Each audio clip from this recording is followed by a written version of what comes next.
আমরা চলে এসেছি নলহাটি শহর থেকে। এই যে ব্রহ্মানী নদী আছে, ব্রহ্মানী নদীর ধারে একটা মন্দির আছে, কালী মন্দির। কালী মন্দিরটা দেখাবো। এই যে রাহুল, এটা কি বলে, কি মা? হ্যাঁ, মা চামুন্ডা কালী। আমরা এটা আমরা দেখাবো। হ্যাঁ, আমরা দেখেছি যে মা কালীর 4টে হাত হয়, কিন্তু আমিও জানতাম না যে আমাদের বীরভূম জেলার নলহাটি থেকে একটু দূরে এরকম একটা জাগ্রত মা কালী আছে। এটা হচ্ছে মা চামুন্ডা। মায়ের মা মানে এখানে হচ্ছে মায়ের 20 হাত মায়ের। এই যে মায়ের হচ্ছে এটা মূর্তি। হ্যাঁ, আমিও মায়ের মা দুর্গা যেরকম 10 হাত থাকে, এটা হচ্ছে চামুন্ডা মা, এখানে হচ্ছে 20 হাত।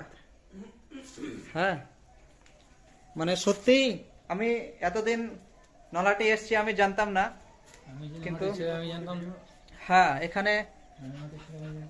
এখানে এসে আমি আজকে শুনলাম। আর শোনা মাত্রই যে আমরা এই জয় শ্রীরাম, হ্যাঁ, চাকদার কাছে আমরা জানতে পারলাম যে নলহাটির এই ব্রহ্মানী নদীর ধারে একটা মন্দির আছে, এই যে মা চামুন্ডার মন্দির।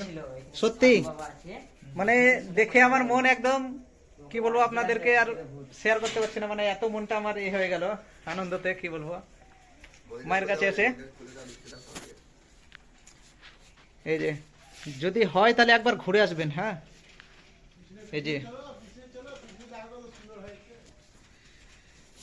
মা চামুন্ডার মন্দির।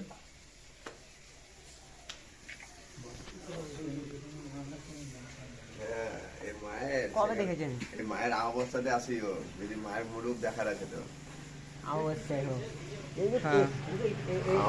যোগ্য হয়। এটা পুজো কখন হয়? এটা প্রতি অমাবস্যা, প্রত্যেক অমাবস্যাতে হয়। মাসে মাসে পুজো হয়, এমনি 12 মাস পুজো হয়, প্রত্যেক অমাবস্যাতে যজ্ঞ হয় এখানটায় আমাদের মায়ের মন্দিরে। জাগ্রত মা এটা। এটা হচ্ছে মায়ের মন্দির। সত্যি দেখে আমাদের কত সুন্দর লাগলো। এখানে মায়ের যজ্ঞ হয়। কোথায়?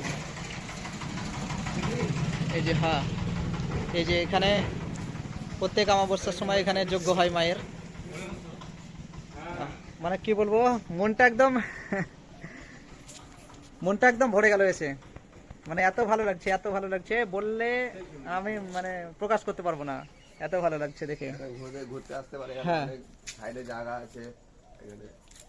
এই যে এটা হচ্ছে মন্দিরের পিছনেই হচ্ছে নদী। হ্যাঁ, এটা ব্রহ্মানী নদী।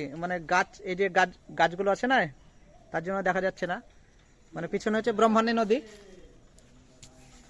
হ্যাঁ, তাহলে যদি ঘুরতে আসেন একবার তাহলে আসবেন। এই যে 20 হাতের আমাদের মা চামুন্ডা, আমরা কোনোদিন কল্পনাও করতে পারিনি যে আমাদের বীরভূম জেলার এখানে নলহাটি শহরে এরকম একটা চামুন্ডা মায়ের মন্দির আছে।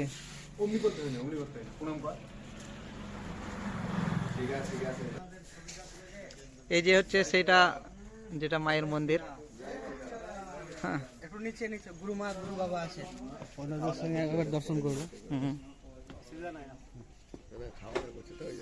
মন্দিরের যদি পিছন দিকে দেখতে যাই, হ্যাঁ, পিছন দিকে দেখতে গেলেও কি অসাধারণ দৃশ্য, কি অসাধারণ দৃশ্য যাকে বলা যায়। কি বলবো, এলে পরে মন একদম জুড়িয়ে যাবে। দেখবেন, চলুন দেখাই। এই দেখুন, হচ্ছে এত মনোরম জায়গা। হ্যাঁ, এটা হচ্ছে সেই মন্দিরের পিছন দিক। আর এই যে দেখতে পাচ্ছেন তো, এটা হচ্ছে সেই ব্রহ্মানী নদী।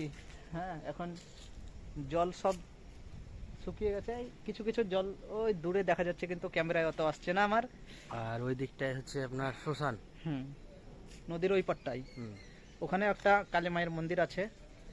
যদি সময় হয় তাহলে অন্যদিন একটা ভিডিও বানিয়ে আপনাদেরকে দেখাবো, হয়তো সময় পাবো না, আমি চলে যাবো বাড়ি।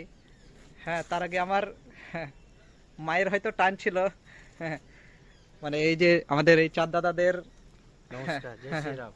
চাঁদ দাদারা মানে বললো বলেই মানে আমি এখানে আসার আমার মানে সৌভাগ্য হলো। যদি হয় তাহলে আসবেন। কি করে আসবেন আমি বলে দিই, মানে রামপুরহাট থেকে নলহাটি আসার পথে যে ব্রহ্মণী নদীর ব্রিজটা পড়ছে, সেই ব্রিজের ধারে ধারে চলে আসতে হবে, একদম 5 মিনিটের হাঁটা রাস্তা। এলে পরেই এখানে সেই চামুন্ডা মায়ের মন্দির দেখতে পাবেন। মায়ের মানে রামপুরহাট থেকে চামটি বাগানে নেমে টোটো ধরেও আসা যাবে। হ্যাঁ, তাই এই হচ্ছে আমাদের মানে অপূর্ব দৃশ্য।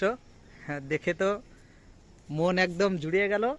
হ্যাঁ, ঠিক আছে বন্ধুরা, কেমন লাগলো একবার আমাদের কমেন্ট করে জানাবেন। যদি ভালো লাগে তাহলে এখানে একবার আসার চেষ্টা করবেন, খুবই ভালো লাগবে।